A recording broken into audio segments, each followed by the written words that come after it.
Thank you very much for inviting the DKKV, the German Committee for Disaster Reduction, to this conference.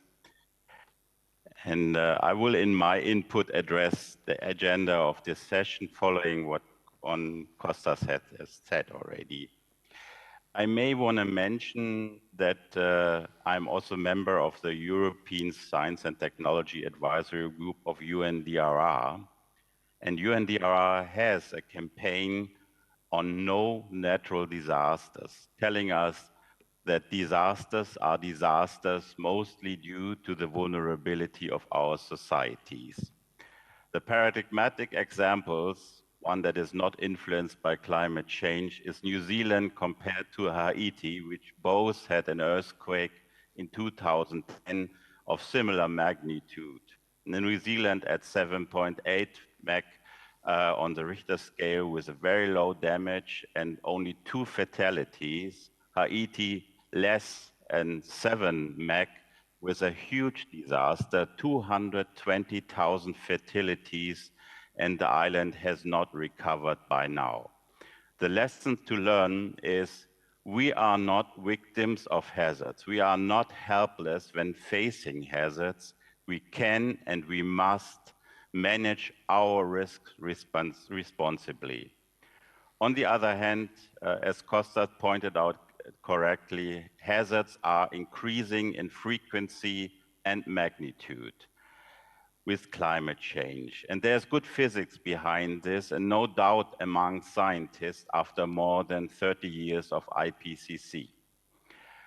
The share of loss to be attributed to climate change may be relatively low still, generally less than 20% in the attribution studies of the World Weather Attribution Movement and the WMO. But be assured, this share will be increasing in the coming decades, and this share is definitely man-made. I wholeheartedly agree to what Kostas said. The second issue of today will be urbanization and demographic changes, how they are engaged to management of natural hazards. We have to start to accept that global societies are getting older, and we may be happy about this. At the same time, we are getting more vulnerable. We have to expect increasing numbers of elderly dying, not only in heat wave, where it is expected, but also in floods, wildfires, or any other hour risks. In the German R flood 2 years ago, we had 190 fatalities, the largest number of fatalities since 60 years. 140, so 70% plus, were age 60 and above. Urbanization is reinforcing this trend which may not come as a surprise to many of you. I take up the example of wildfires.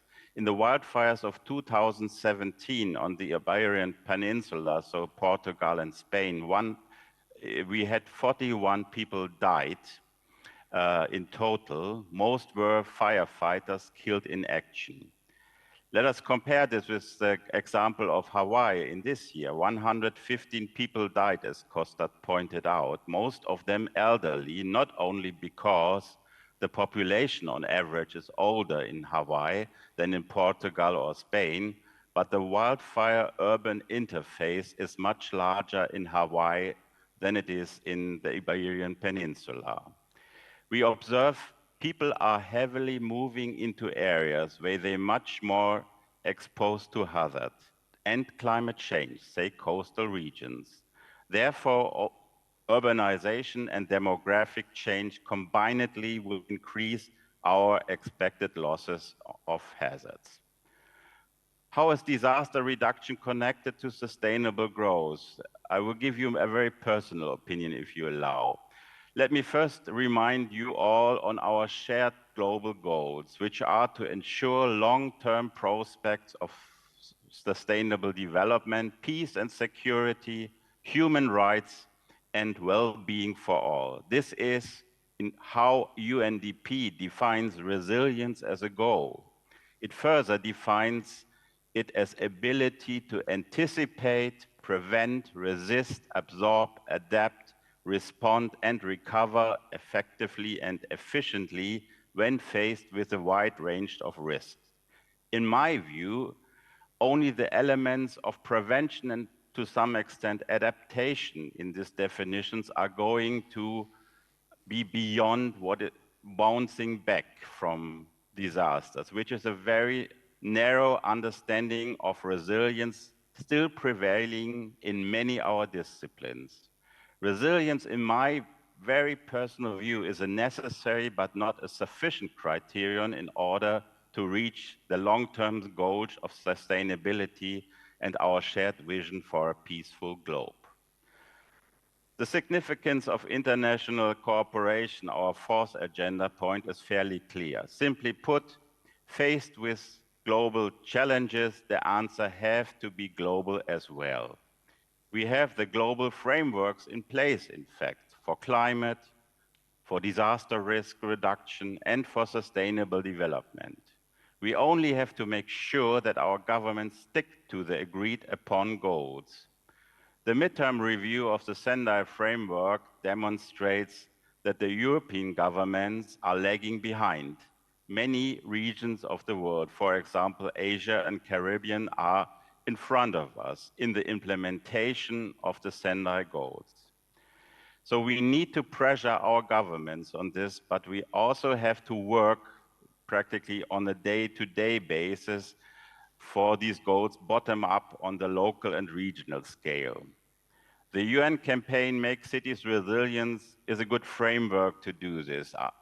I may want to mention that I'm personally involved in a regular exchange, which we call Stammtisch in Germany, so a regular meeting point for the national platforms in France and Germany since many years, in fact decades.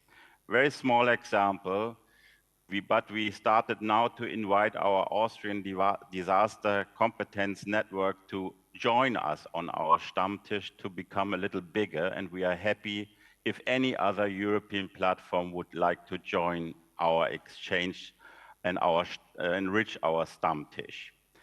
So let me come back to the main point of this session and also in closing on this. We as economists can estimate the direct cost of single disasters quite precisely. However, we are still not able to reliably estimate all other indirect and intangible costs. The social cost of social cost of disasters cannot be measured easily. But we know from best practice studies that they are at least equally important as direct economic cost. Again, let me pick up on the example that Kostas has brought up, wildfires. Wildfires typically directly destroy hectares of forest, but is it the loss of cubic meters of wood that are the real cost? Take the examples of this year. In Hawaii, 2,700 houses were completely destroyed by the blaze that razed the island. The economic loss amounted to over $6 billion US. The wood loss is almost zero, but clearly negligible in this case. In the cases of the Greek fires of this year, Corfu and Rhodes, in excess of 20,000 people had to be evacuated and whole communities were destroyed. The latter caused many social costs for health, psychology, and general well-being, and definitely indirect costs for economic activities, for example, tourism. In fires less connected to human activities, as in Siberia, you will not see this predominance of social cost, but definitely in our area. The risk of wildfires in our area is simply larger because the interface between humans, human settlement, and economic activity is increasing. So I'm therefore closing with the campaign message of UNDRR. There is no such thing as a natural disaster. We must own our risks and we must manage them responsibly because we can control our vulnerability as societies. Thank you for listening.